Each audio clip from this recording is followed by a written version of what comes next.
Will Stanford, Futures Explored, here to talk about Employment First, a policy adopted by California several years ago. Since we've adopted that policy, 700 people have lost their jobs. We have 700 fewer people employed in competitive integrated employment than we did when we started that, all because our support employment rates are the only rate cut that still exists at 10% from 2008. So at some point, if you want competitive integrated employment, you need to invest in it. Thank you. Maura McDonough from North Bay Regional Center. I want to give a shout out to the many components of what we call our system. We use that term pretty loosely, but for the folks that we support to be able to live integrated lives, it takes DDS, it takes the regional centers, it takes all of our providers, it takes the Department of Education, and it takes the Department of Rehabilitation. The Lanterman Coalition has very rightly urged us all to focus on the rate increase and the rate structures. I want to just broaden the picture a little bit and say that, you know, for the folks we support to be able to exercise their civil rights, and that is supposedly what we want to have happen. And I know that you folks know that. You're the choir. There are a whole lot more issues at stake and a whole lot more folks who are not only drowning, as you know, they're drowning now, but also simultaneously really struggling to improve quality at the same time. Thank you. Thank you. Hello, I'm Sunday Shields. Thank you for your time. I have Asperger's, and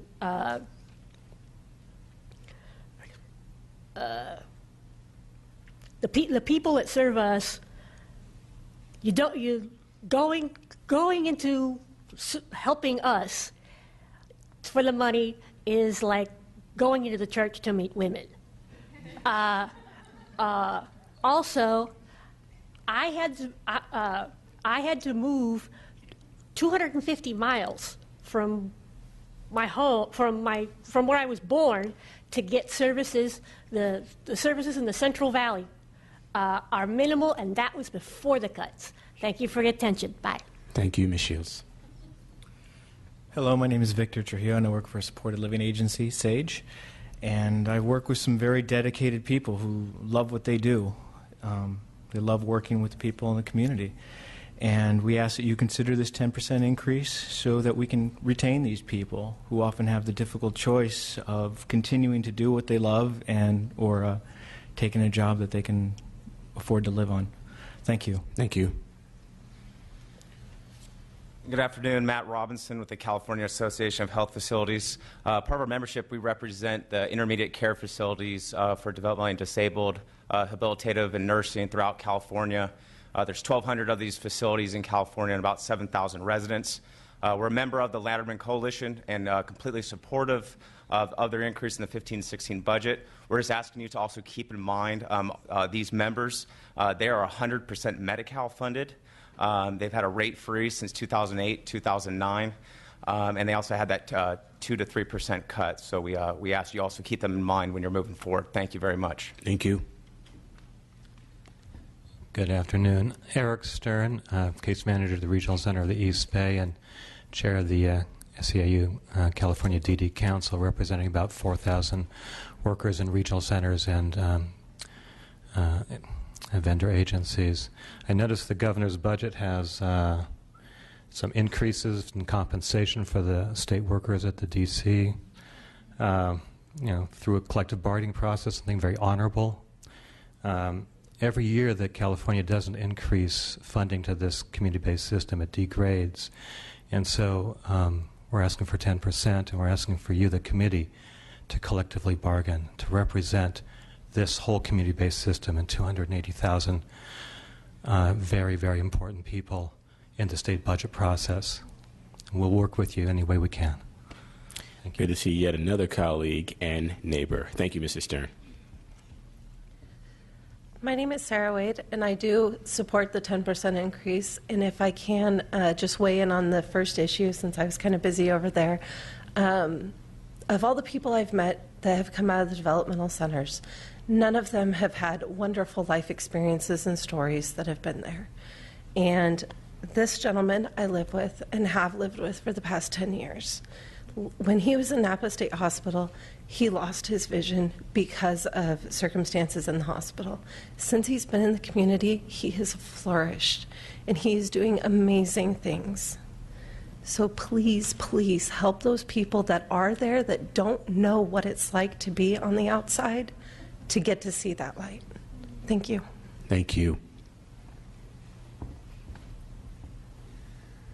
Hi, I'm Doug Pascover with Imagine Supported Living, and hearing you used to be overnight support, Mr. Chair, I can hardly look you in the eye, but thank you. I wanted to support Marty's comments about the need for targeted relief. I'd like to applaud Mr. Kent's comments about the need for rational rates, and I just wanted to bring up the audit requirements that were added as part of the budget control several years ago, something you could do that's free that would help some of the agencies most at risk would be to repeal those. Agencies like mine would continue to do them. Thank you. Thank you.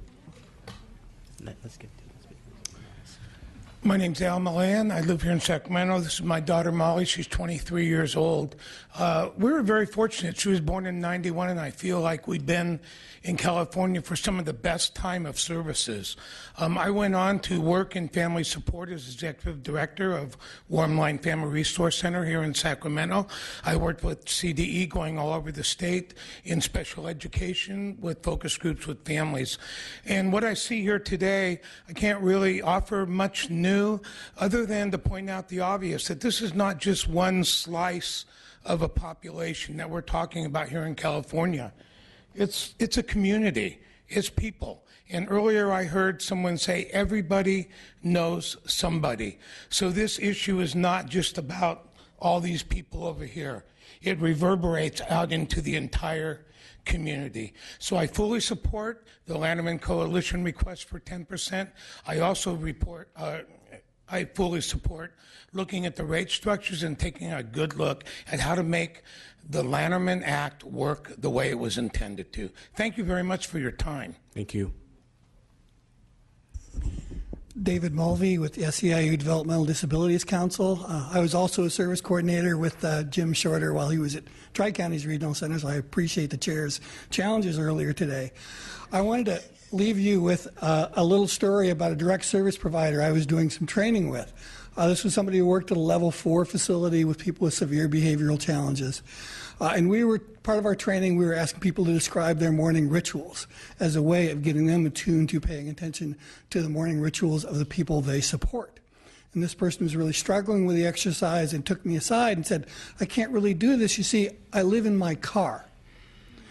So I don't have any of those normal everyday things as a part of my routine. And that's not an uncommon situation for direct service providers who are working now at minimum wage with little or no benefits. This committee needs to take on the challenge of moving the standard for direct care professionals in California from minimum wage to a living wage. Thank you. Thank you. Hello, I'm back. Different issue. My name is Jackie Dillard-Foss, representing the California Supported Living Network, around 10,000 individuals in supported living and independent living across the state. And I was thinking about the DC task force, and as soon as those recommendations came, they came with dollars attached. And I watched with the community task force where there was recommendations and no dollars attached. So I wonder if the community was considered to be in decertification with the federal government, if we would get some money. That was kind of a curiosity for me, because we see money thrown at a decertified system, and this is a system on the brink, as you've seen from the ARCA report. The other thing I want to bring up very clearly is the salaried exempt positions is not my choice. It's in regulation. It's in the wage orders. So when you raise the minimum wage and you do not give me the funding to pay my salaried exempt employees the wage that the state mandates me to pay, all that does is make a hole that already is deep much deeper. So don't tell me it's a business decision. Understand my mandates as a business owner so I can keep my services stable for those I support. So one, we're a system in decertification, so please throw some money our way, and I would really appreciate it. 10% would be a good start. Thanks, bye. Thank you. 2 days ago, we had a conversation with some advocates, and we suggested that we all start a campaign where we say, we all know someone, because we want to lift up stigma, because we want to open people's minds to understanding that we all know someone, whether we know it or not, directly or indirectly. And I'm thankful from the advocates who spoke today to hear that message is actually coming back to us. And I want to encourage the people in the room and the people listening to continue to let that message reverberate in the community, so that everyone understands that, this is not about them, this is about us. Your struggle is my struggle, and my struggle is your struggle. So I want to encourage those who are here today to please take up the message of we all know someone as a way of helping to change the way people think about how we fund services for the people served by the great state of California. My colleague I think a question was sparked for her by one of the speakers. So, Ms. Grove. Thank you, Mr. Chair. I got that question answered right next to me, so thank you for your time. Very good. Thank you to all the speakers. We're going to move on to issue 4. I'll ask Jim Knight and Brian Winfield to come forward, and Evelyn Abu Hassan and Rick Rollins to come forward, and Ms. Kersawani will continue on, and Finance, Ms. Welch. Let us move on, and I'll ask our presenters to please be ever so brief. We want to get on to the work that needs to be done, and we thank you for your brevity.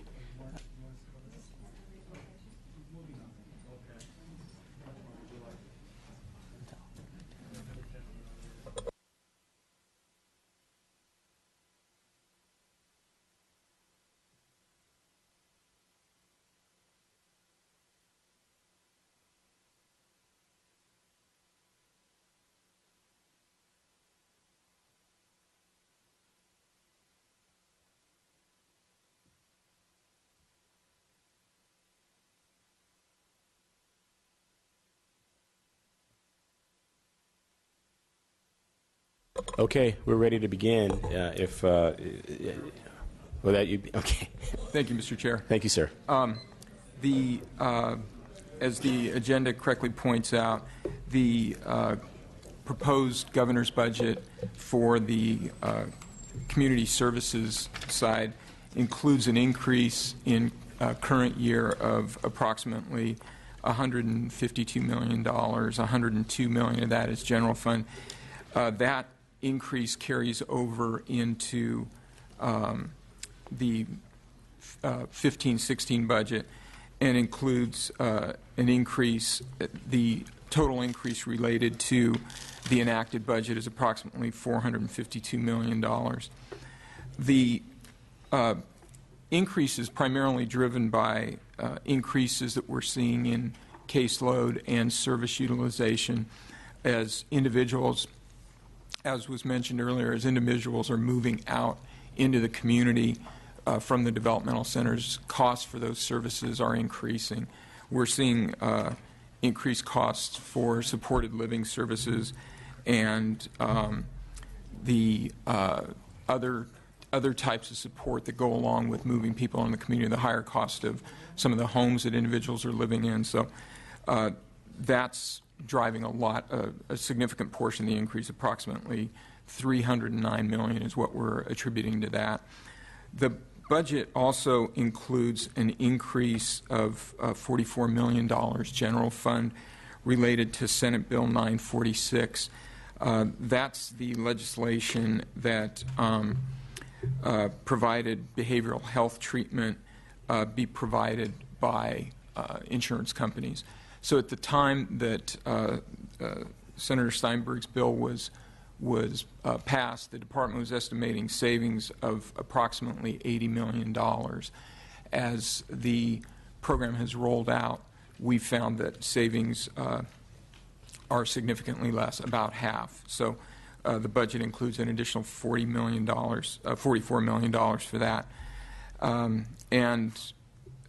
Finally, there are funds included related to the Fair Labor Standards Act overtime rule, but as I'm sure the subcommittee is aware, the Department of Labor, this rule by the Department of Labor has been suspended by the U.S. District Court. So at this point, we've put out notification that we will not be funding overtime increases, and are waiting further discussion by the federal government on this issue. Thank you, Mr. Doyle. I mean, just so you know, on that last point, some on the committee have a slightly different view on that last point about IHSS, and we'll be taking that up at another time. Thank you. Ms. Abu Hassan, who is Senior Legislative Advocate at Disability Rights California. Good afternoon, Chair and members. Thank you for the opportunity to speak with you today. My name is Evelyn Abu Hassan. I'm the Senior Legislative Advocate with Disability Rights California. Disability Rights California is a cross-disability organization. We represent people with all disabilities. Last year we served about 22,000 individuals with disabilities. About half of those individuals are individuals with developmental disabilities. I did provide my comments in writing, so I'm going to try to keep my statement fairly brief within the 2-minute time frame and just highlight a few things. Disability Rights California believes that we need to strengthen the community system. We need to restore the cuts that were taken during the fiscal crisis and invest in new and innovative options for individuals with developmental disabilities. One of those innovative options is SB 468, which was authored by Senator Emerson, that allowed for the self-determination option for people with developmental disabilities. Essentially what that does is allow for an individual budget that a person with a developmental disability can control, where they can have flexibility in their purchase of services so that they can have the services that they need to live independently in the community. We think that that program needs to be implemented and move forward in a way that people from the community can use it effectively. Disability Rights California also believes that we need to expand community integrated options for people with disabilities by implementing the new home and community-based service regulations. We also need to implement the Workforce Innovation Opportunity Act, which allows for integrated opportunities in employment for people with developmental disabilities. It's critical that we eliminate sub-minimum wage and move forward toward integrated options and look at supported employment as an option for people with developmental disabilities and looking at those rates. I think Mr. Sanford talked a little bit about that. We need to implement employment first in every regional center for people with developmental disabilities as well. We need to ensure equal access to people with developmental disabilities in terms of services. In 2012, we passed trade liberal language which required the regional centers to look at disparity issues for people with developmental disabilities from underserved communities and diverse ethnic communities. What we found over time, looking at that data, is that people with developmental disabilities from diverse communities consistently get less services. We need to understand that, and we need to ensure that individuals are provided information in a language that they understand. SB 555, which was sponsored by Disability Rights California, reiterates the regional center obligation to ensure that kind of language access. We have seen that implemented somewhat inconsistently throughout. Finally, you've heard some client stories about people effectively moving into the community. That doesn't happen without appropriate community services and supports. We moved a young man, I'm going to call him, well, not young, but a gentleman named Eddie, from the regional center, from the developmental center. He had lived there 40 years. We moved him in 2014. He's effectively living in the community. The developmental center staff had labeled him agoraphobic. He goes out into the community, he likes big box stores, he likes to travel in his community, and that's not possible without the appropriate community services and supports. And we need to really look at strengthening this system, because this system is our safety net for our community, and people are moving out into the community as they should be. Thank you. Thank you, Ms. Abusan, and thank you for your work, and we look forward to your other examples like Eddie, so that we know how we can be helpful to those who you're also serving. We're happy to provide those for you. I think they mentioned Joaquin earlier. We got him out of the developmental center, and now he's living effectively in San Diego in the community with his sister. Thank you. It's part of the work that we do. Thank you. Mr. Rollins. Chairman Thurman, members of the committee, and distinguished staff, my name is Rick Rollins. I'm here today as the legislative advisor to the Association of Regional Center Agencies, as well as a longtime parent advocate for the autism community. My 24-year-old son my 24-year-old son Russell has full syndrome autism. 19 years ago, I resigned my position as Secretary of the Senate, having worked in the State Senate for 21 years, in order to dedicate myself to the world of autism and helping people with developmental disabilities. And We've heard a lot of testimony today, and I'm not going to repeat all that's been said. I think folks much more eloquent than I am covered some very important points, and I think you all listened intently and understood what the message is. The system is in trouble. It's on the brink, and supporting the system moving forward is absolutely critical. I have been asked, though, to touch upon a couple specific areas in your agenda, including the implementation of Early Start. The initial steps towards rebuilding our system was spearheaded by this very subcommittee last year under the leadership of Assemblymember Dr. Shirley Weber and then private citizen Tony Thurman from Richmond. And we want to thank you, Mr. Chairman, for your intervention long before you were elected to this body, and I think it speaks volumes of your commitment to people with developmental disabilities. With the successful restoration of Early Start services for infants and toddlers at risk of developmental disability due to factors such as extreme prematurity, low birth weight, and developmental delays, eligibility for this program was restored effective January 1st, 2015. That's just 9 weeks ago. The program really has been restarted just 9 weeks ago. It really is too early to gauge the number of new children that will be served, but important to note that early intervention makes a significant lifelong difference in the lives of these young children and their families. ARCA is excited to see the renewed growth in this program, and we will provide regular updates to this committee on the progress and return and implementation of Early Start. The next area you asked us to testify on is Shannon's Mountain. California's developmental services system must be nimble enough to meet a variety of needs in a variety of settings and must have the flexibility to support innovative programming. Over time, individuals, families, and now the federal government has asked for more integrated housing options. Land and housing are expensive in many areas of our state, so integrated housing options have been limited. One model program is the Harbor Village project. Harbor Village is a 564-unit mixed-use apartment complex developed over 30 years ago on the grounds and adjacent to Fairview Developmental Center. It's a cooperative public-private partnership between the state, Regional Center of Orange County, and the City of Costa Mesa and private developers. This program allows individuals with developmental disabilities to live in their own homes and actively participate in an integrated community alongside non-disabled neighbors. Based on Harbor Village's success in using developmental center land creatively for community living options and related services, a similar program at Fairview named Shannon's Mountain was approved by the Department of General Services back in 2008. Following years of delays of the project, in the year 2013, progress stopped altogether. Completion would create much-needed integrated housing options in a very expensive real estate market. We strongly urge all involved to move forward to complete Shannon's Mountain so that those consumers can take full advantage of that wonderful program. I have some other material here, and we've submitted in writing in great detail to you.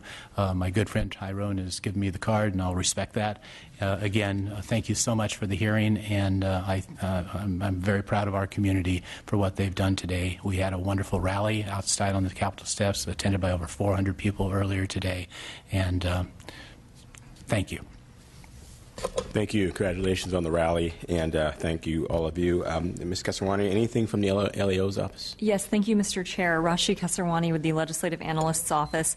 I'll be commenting on the proposed augmentations related to increased utilization and the new federal labor regulations.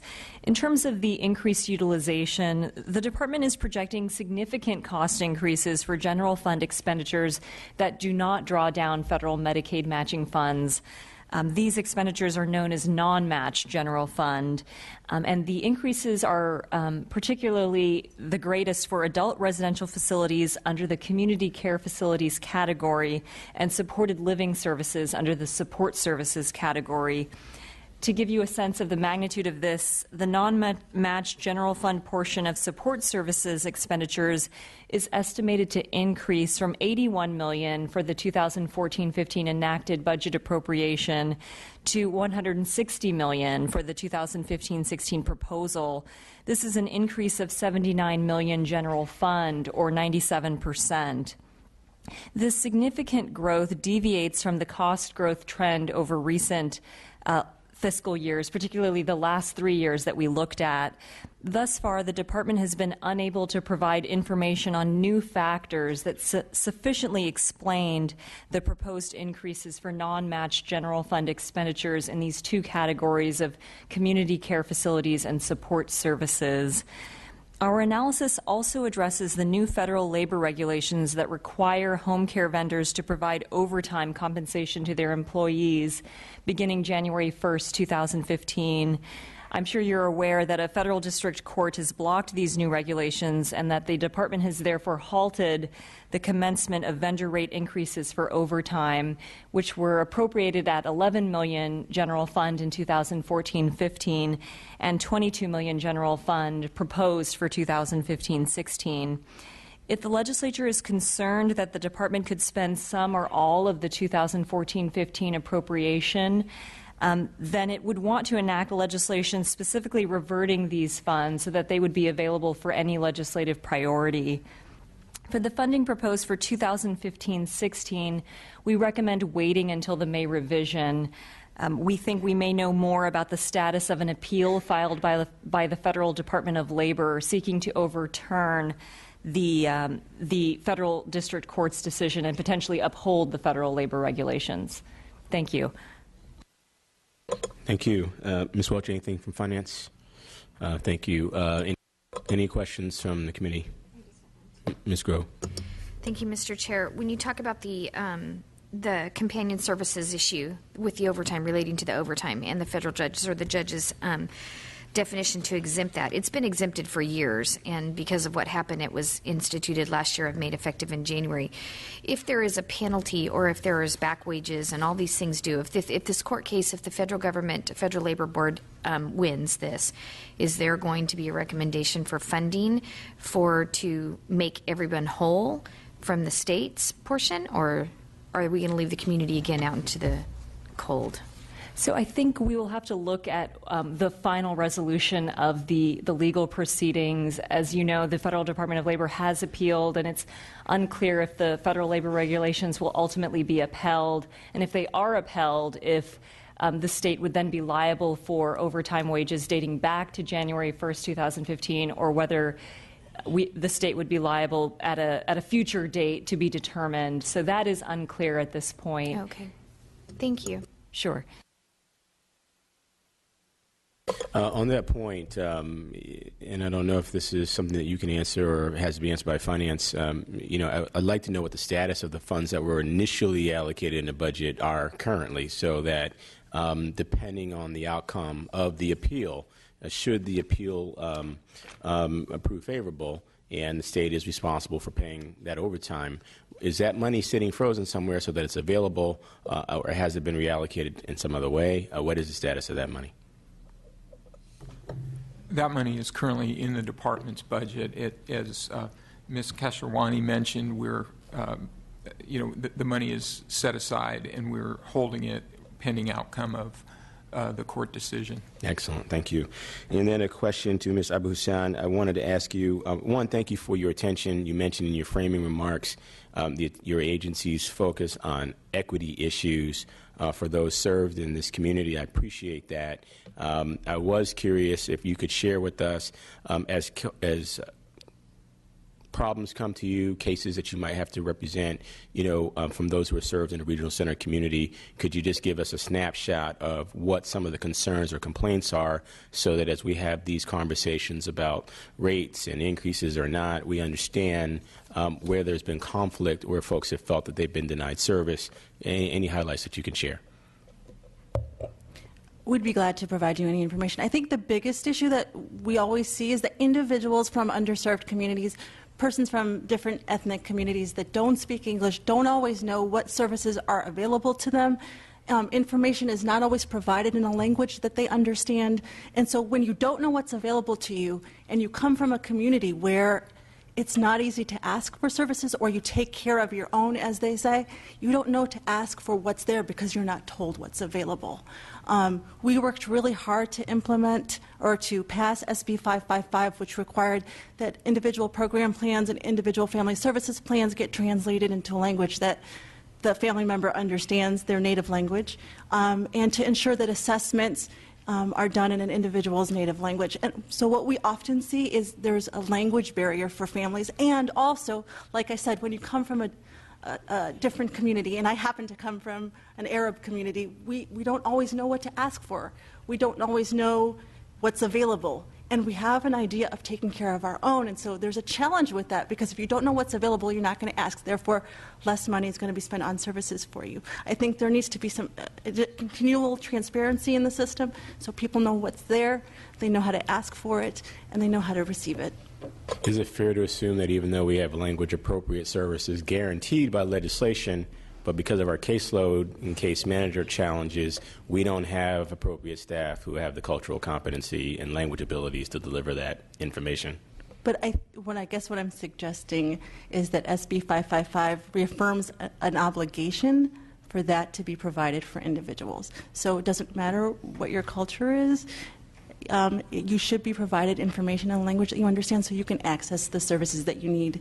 So I get the caseload issue, but what we find is that people from these communities really need the services, and they don't know how to maneuver a very complicated system that's only been complicated more with the level of bureaucracy that was put in place in 2009 around accessing generic services first, etc. So we have a very complicated system, and you have a population of people that don't always understand what's available to them. So as we work towards this together, we want to ensure equitable access for everybody in the system.